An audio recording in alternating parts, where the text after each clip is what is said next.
and even a debate where the evidence, the best evidence, but in this case the best scientific evidence is made available to people. Well, surely no one questions there should be a debate.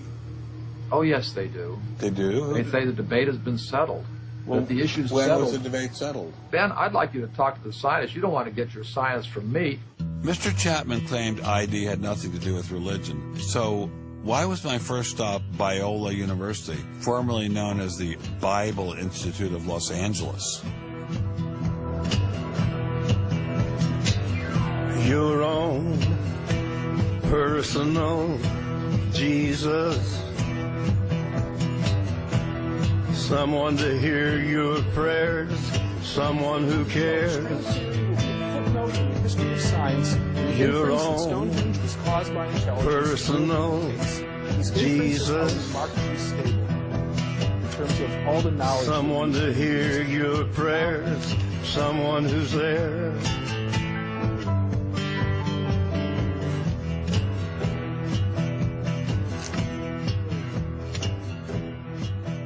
How much money have you ever gotten from Jerry Falwell? $0. How about Pat Robertson? 0. Are you a minister? No. Are you a priest? No. Pastor? No. Youth pastor? Oh, I did teach Sunday school once. Has this all been resolved? I mean, aren't we all Darwinists now? Except for a few cranks like you? Well, it's a funny thing that questions that aren't properly answered don't go away. This question is loaded with all kinds of political baggage, but one-on-one at a scientific meeting after the third or fourth beer, my experience has been that many evolutionary biologists will say, yeah, this theory's got a lot of problems. So you mean to tell me that there really is a debate among scientists about whether or not evolution occurred?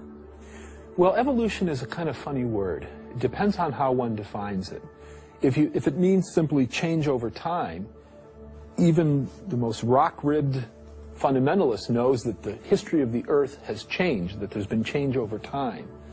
If you define evolution precisely, though, to mean the common descent of all life on Earth from a single ancestor via undirected mutation and natural selection, that's textbook definition of neo-Darwinism, biologists of the first rank have real questions. But the modern theory of intelligent design is just microwaved creationism.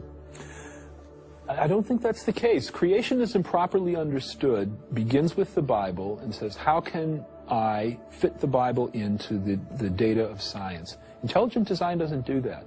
Intelligent design is the study of patterns in nature that are best explained as a result of intelligence. So intelligent designers believe that God is the designer? Not necessarily.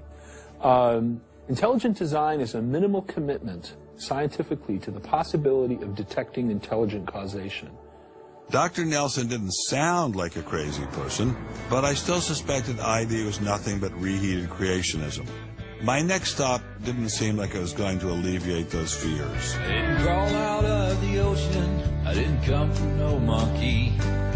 Science tends to forget evolution's just a theory. They present it in the textbooks and on animal TV. Like it's back, but tell me, were you there 12 million BC? Evolution is, from an intelligent design perspective, is perfectly acceptable if the sense is that how did the design get implemented? The issue is there real design there, and are these material mechanisms like natural selection, are these adequate to account for everything we see in biology? And our argument is no, it's not. But Darwin produced all this evidence from his travels and his studies at the Galapagos that evolution explained things. If you look at the history of science, people often have a good idea and then they decide just to run with it. And they say, we're going to apply this everywhere. And so Darwin takes his idea of natural selection and says, I'm going to explain all of life with it. I mean, physics used to be Newtonian physics. Newton was physics. And then you got to look to Einstein, general relativity. It's not, Newton isn't enough. Well, I think likewise what we're finding with Darwin is that he had some valid insights, but it's not the whole picture. Okay, Darwinism may not be the complete picture, but what made these guys think they had the missing pieces? I put this question to Dr. Stephen Meyer, author of the paper that originally got Dr. Sternberg in so much trouble. It's hard to believe that this little town is the headquarters of giant Microsoft, which enabled Mr. Gates to begin fantastically bridge. Maybe that's what Steve Meyer's doing. Maybe this is somehow going to make him fantastic on the bridge. We'll pin him down like a butterfly on a butterfly board. Butterfly on a killing board. Coffee shop straight ahead. Newton is buried in the geniuses corner at Westminster Abbey, right? That's correct, yeah. Darwin is also buried in Westminster Abbey. Right, and yeah. so is Darwin. Right near each other, right? Right.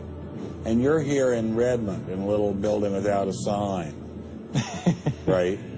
And you're obviously an incredibly smart guy, but how dare you challenge someone who's buried in the geniuses corner next to Newton at Westminster Abbey? Well, it may seem a little cheeky, but it's what scientists are supposed to do. When I was in Cambridge, one of my supervisors often advised us to beware the sound of one hand clapping, which was a way of saying if there's an argument on one side, there's bound to be an argument on the other. And what I found in studying the structure of the argument in The Origin of Species is that for every evidence-based argument for one of Darwin's two key propositions, there is an evidence-based counter-argument. Well, but is it a debate? I mean, there's just you and a couple of other guys in a dinky little office downtown, say, on one side, and there's the faculties of all the great universities of the world on the other side. Speaking with a great uniform and authoritative voice. Right. Yeah. Well, in any case, the debate really isn't going to be settled by numbers. It's going to be settled by the evidence and the arguments. While I was still in Bill Gates country, Dr. Meyer recommended I check in with molecular biologist Jonathan Wells. What kind of names do they call you? Creationist. What do you say back to them when they say you're a creationist? Well, I usually don't get the opportunity. What's at stake for you personally here? First of all, I love science. I think the way Darwinism corrupts the evidence, distorts the evidence, is bad for science. Well, the other scientists would tell you to just shut up if you love science, okay? Because you're sort of being a bomb thrower into science. I am upsetting the apple cart, and I think it deserves to be upset in this case. Why? Because the evidence is being distorted to prop up a theory that I think doesn't fit it. Was Darwinism really that bad? Perhaps a change of scenery would give me a fresh perspective.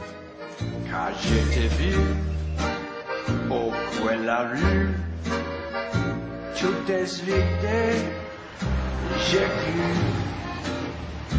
que tous les deux, sous le ciel bleu, nous serions très heureux.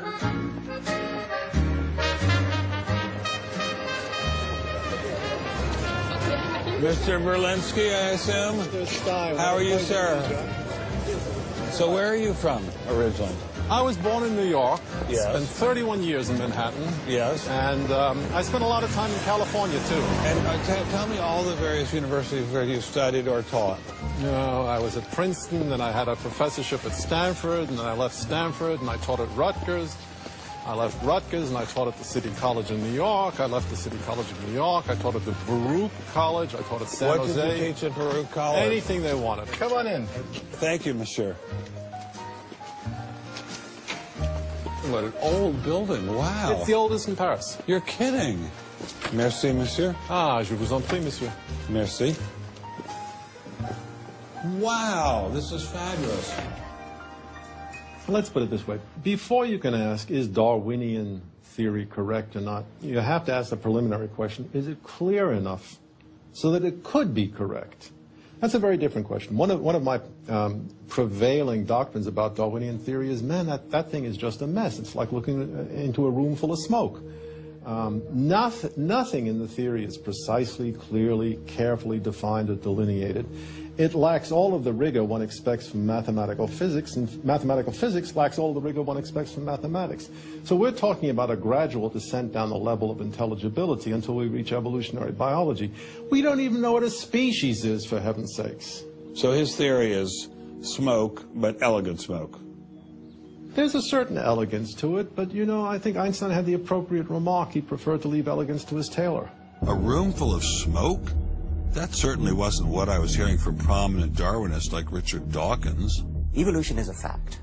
It's a fact which is established as securely as essentially any other fact that we have in science. Richard Dawkins is so confident that evolution is a fact and that therefore God doesn't exist, that he has devoted his entire life to spreading the evolution gospel. I'm an atheist with respect to the Judeo-Christian God because there is not a shred of evidence in favor of the Judeo-Christian God.